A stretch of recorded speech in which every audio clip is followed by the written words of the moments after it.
Dictatorship किसे कहते हैं ये सीखना चाहिए तमिलनाडु के मुख्यमंत्री विजय थलपति से, कि अगर कोई उनकी गरिमा और मर्यादा पर सवाल उठाए तो उसे टॉयलेट से कैसे उठाकर जेल में डाल देना चाहिए, ये थलपति विजय ने सिखा दिया। तमिलनाडु में अभी फिलहाल मामला हो गया है उदयनिधि स्टालिन का। उदयनिधि स्टालिन जो कि पूर्व उप मुख्यमंत्री भी रह चुके हैं तमिलनाडु के, और जिस तरह से वो अपनी बयानबाजी करते हैं वो तो सबको पता है। इन्होंने तो सनातन धर्म को लेकर भी कह दिया था कि डेंगू, मच्छर, मलेरिया की तरह इस धर्म को भी खत्म कर देना चाहिए। तो सोचिए फिर ये शख्स कैसी भाषा का इस्तेमाल कर गया होगा। उदयनिधि स्टालिन जो है कावेरी मुद्दे को लेकर सभा को संबोधित कर रहे थे। अब संबोधित कर रहे थे और उसी के बीच में हुटिंग हो रही थी, त्रिशा त्रिशा त्रिशा। फिर क्या था, स्टालिन झाड़ पे चढ़ गए और बोलने लगे कि कावेरी का पानी पहुंचे ना पहुंचे, मगर इन्हें वहां जरूर पहुंचना चाहिए। डबल मीनिंग बातें। और बाद में बोलते हैं ये तो मैं कावेरी के जल के लिए कह रहा था।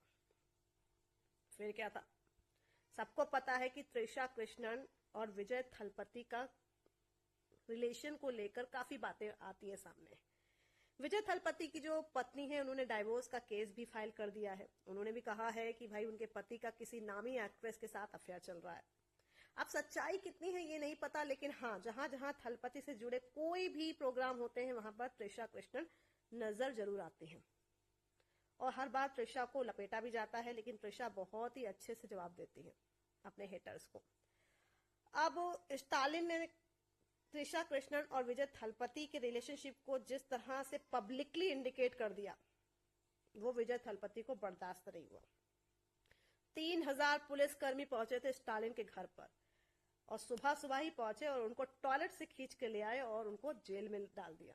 हालांकि शाम तक उनकी रिहाई हो गई बेल पर, लेकिन फिर भी ये दिखाता है कि थलपति विजय कि अगर किसी ने भी मर्यादा भंग करने की कोशिश की, अगर किसी ने भी अपशब्द बोलने की कोशिश की उनके परिवार के खिलाफ, या उनका जो निजी मसला है उसको बहुत ज्यादा किसी ने चुटकी लेने की कोशिश की पब्लिकली, तो वो उसे छोड़ेंगे नहीं।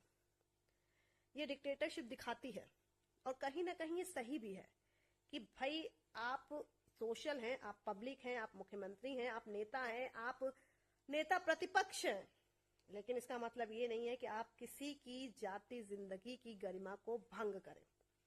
आपने जंतर मंतर पे देखा किस तरह से हमारे प्रधानमंत्री नरेंद्र मोदी और उनकी मां के लिए कितनी गंदी गंदी बातें बोली गई।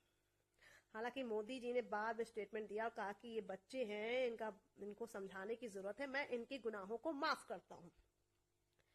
लेकिन सवाल ये उठता है कि आखिर ये जेनजी जो कहते हैं बहुत समझदार हैं, उसमें कितने लोगों ने अपनी समझदारी का परिचय दिया। चाहे तो पीएम मोदी भी अपनी तानाशाही को दिखा सकते हैं और उनको तो पता है किस तरह के उनके खिलाफ मीम्स यूज किए गए, किस तरह की भाषाओं का इस्तेमाल किया गया।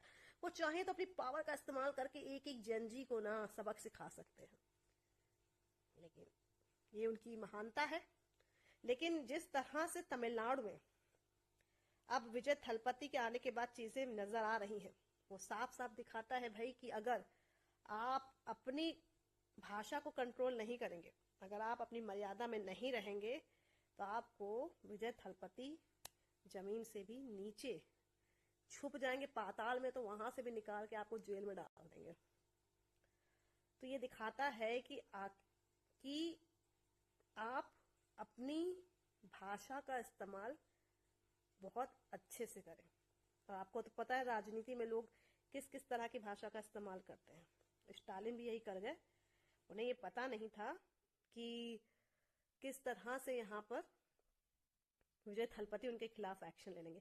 हालांकि उनकी पत्नी ने सपोर्ट किया। वो कहती है पुलिस वालों से कि आप 10 मिनट रुकिए, वो टॉयलेट में है।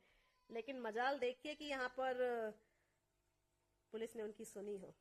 सुबह तो बहुत से काम होते हैं लोगों को, लेकिन फिर भी पुलिस ने स्टालिन को खींच लिया, धर दबोचा और लेके गए जेल में। खुद स्टालिन भी मानते हैं कि उनको जिस तरह से पकड़ा गया, जैसे लग रहा था कि एक आतंकवादी को पकड़ा जा रहा है। तो ये होती है डिक्टेटरशिप, और इसमें विजय थलपति बिल्कुल भी कोई कॉम्प्रोमाइज नहीं करेंगे। आपको क्या लगता है, स्टालिन के साथ जो हुआ, थलपति विजय ने जो किया बिल्कुल सही किया? क्या ऐसा ही होना चाहिए जो भी अपनी भाषा का इस्तेमाल गलत तरीके से करेगा? बताइए हमें।